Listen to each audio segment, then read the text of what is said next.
everybody, welcome to another Case Closed review. My name is Alan, otherwise known as Hisui. I'm Kate, otherwise known as Narataki. And we're from ReverseThieves.com. If you like this podcast, you can get other ones, as well as written posts at ReverseThieves.com. And this time we're looking at Buddy Complex from Studio Sunrise, and it's streaming on Funimation and Hulu. And this is another one about a time machine, or at least a time anomaly. And robots, because it's a Sunrise show. But it almost feels like a Sunrise show on warp speed, almost, because I'm not sure if they knew they were going to get a second season or what, but they compress a lot of what I would imagine would actually be spread out over 26 episodes into these 13. Or a 52 episode if it was a Gundam series. Well, I feel like then we'd get the second half. The ending ends the arc, but obviously sets up the next part of the story. So it's like, if it had ended, you would have been like, okay, well, at least I kind of know about the time travel aspect and Hina in her little, time loop of trying to get Alba protected in the past and all of that. It was kind of cleared up. So I felt like satisfied, but we know that they're doing a second season. Yeah, it had a distinct beginning, middle, and end, but at the same time, it didn't wrap up all the themes and issues. It just had this one very integral plot and one important mystery basically done, solved. I'd actually be maybe even a little bit more disappointed in the show if there wasn't more, not because necessarily like, oh man, it was so great, I needed to see more, but because they sort of hyper-focused on figuring out this one aspect of it. I feel like I didn't get to know the world very well, and I didn't get to know the two sides of the war all of that well. Like, we know that they're fighting over a resource, and that's pretty much it. And Zogilia's side is, like, the team evil. Like, I don't know.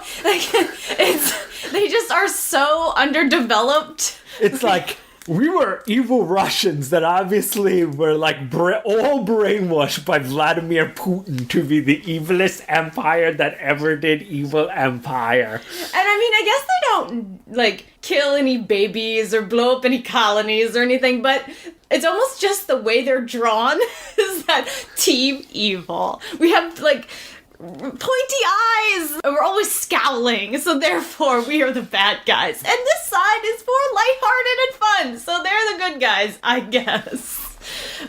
And this captain, he's like the captain from Pat Labor. He's kind of lazy, but he's actually sneaky and devious. On the good side. Exactly. I did like that. I feel like this is kind of a common thing in Sunrise shows. Like, one side has a new technology, and it's super good, and the other side's gonna steal the technology, and then they're gonna be super good, and then there's gonna be battles. Like, I was like, okay. I mean, it's sort of just something we accept as that's going to happen. So, and that does happen, and it was pretty cool.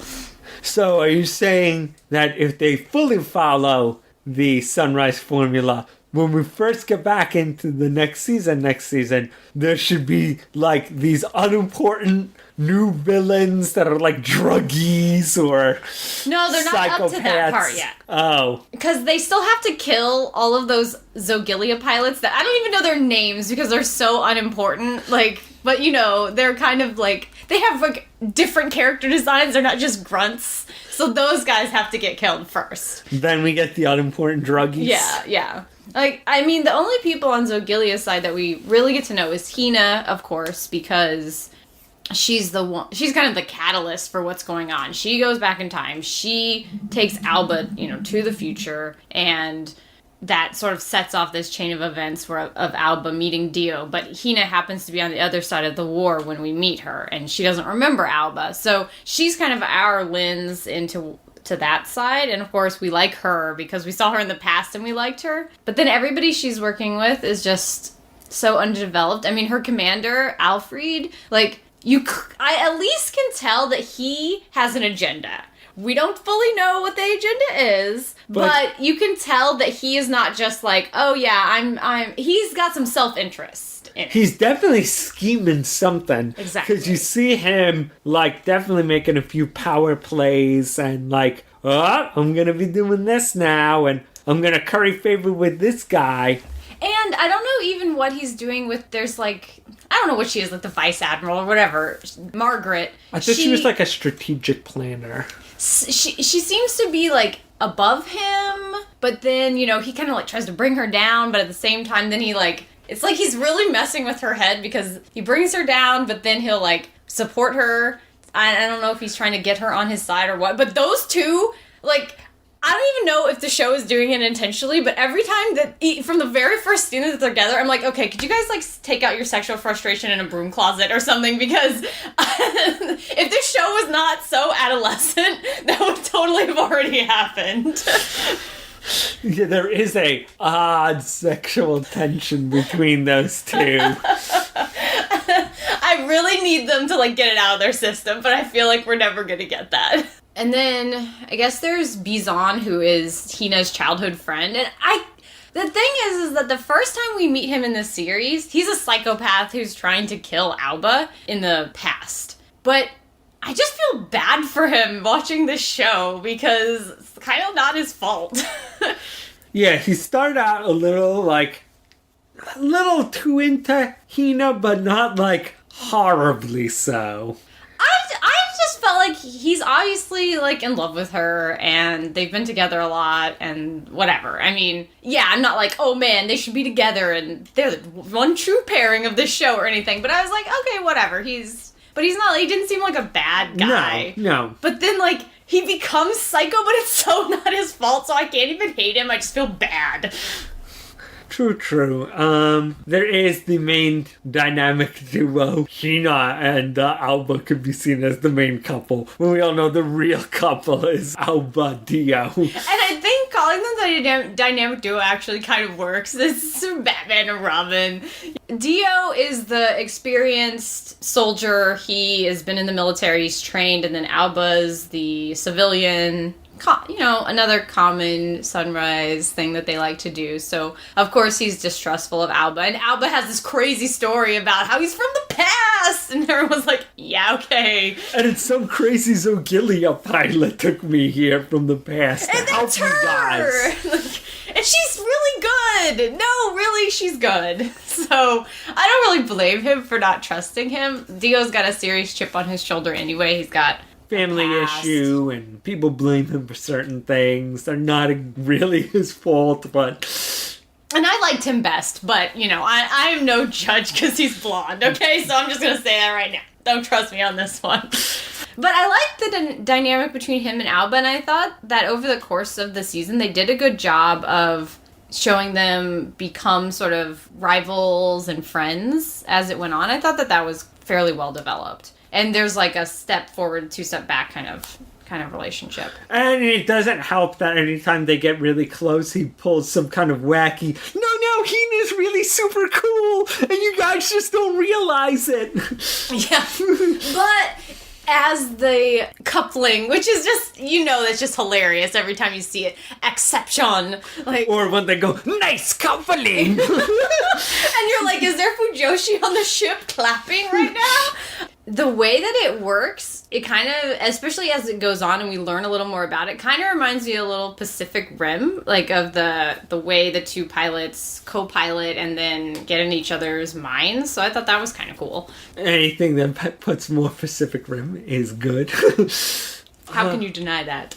A lot of the other pilots don't get a lot of screen time. I mean, there's the guy with the stupid rooster haircut who has in a ship full of people who have bad haircuts, he is bad haircut king!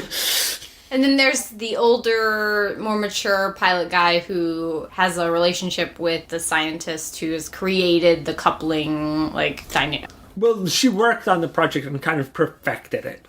Because we see that there are other scientists throughout. Other evil scientists! And a good scientist. There is a good scientist, but also, of course, there's a scientist on Team Evil, who is the superest of evil. He's probably, the worst dude in the show so far. I do notice that that's a mature relationship. They definitely obviously have, they're doing more than holding hands. I feel like a lot of Sunrise shows do have, peripheral mature couples, so, any Anything could happen, people. Oh, but speaking of couples, there's that poor girl on the ship who is totally in love with Alba, and I just feel bad for her, too, every time she shows up and is, like, looking at him with her doe eyes. I'm like, just forget it, lady.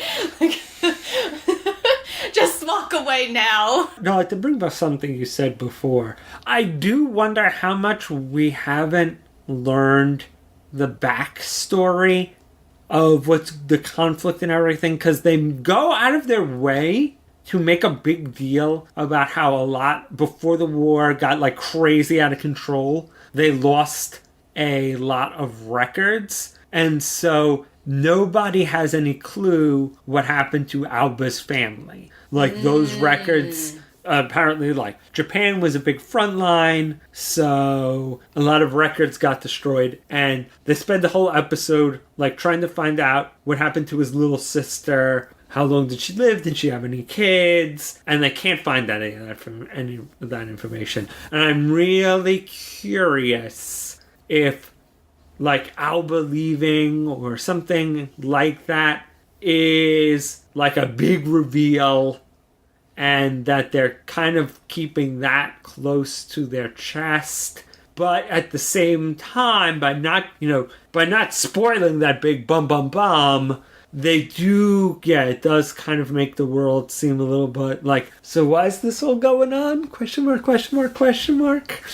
Yeah, after this amount of time, I kind of want to know, but it seems like maybe, that will happen early in the second season based on the bum at the end of this first season. I'm hoping to just know more about it because I like I like Dio, I like Alba, and I think that's the most important thing. I like Hina. It's the most important thing to really make me care about these characters, but I still need the plot and situation fleshed out more for me to really like the show, I think. One random thing I'm just going to bring up. What's up with From? Who? The other guy who's a really good sync pilot. Oh, God, I completely forgot about him. I feel he seems so superfluous, but they definitely have brought him in for some reason. I totally forgot about him. That's how little I feel like the show cared about him after the, episode or two where he shows up and throws a wrench into things. I wonder if he's going to end up getting taken over to the Zogilia side because they, by the end of the season, they clearly need pilots. So I don't know if something's going to happen with that. I just can't imagine them getting Dio or Alba. Yeah.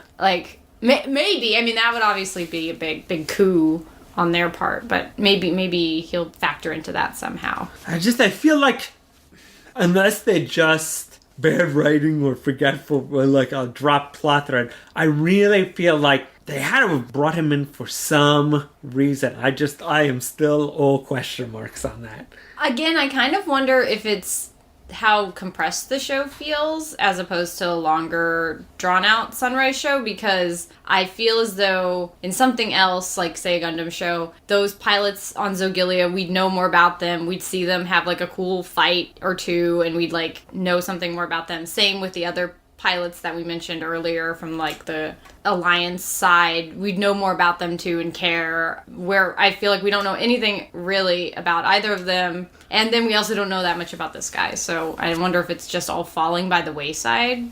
Well, I mean, in a compressed story like this, I think it's really important, and I think they've done a good job of fleshing out Alba and Dio, because if those two weren't fleshed out, what are we even doing here? Yeah, but I do wonder if it is them possibly throwing in a little too much when they should have maybe pruned down the cast a little more if they were going to have such a reduced show length compared to what they normally have for robot shows. But on the other hand, I mean, I feel like a lot of people feel like robot shows drag, whereas this really is boom, plot point, boom, characterization, boom, plot point.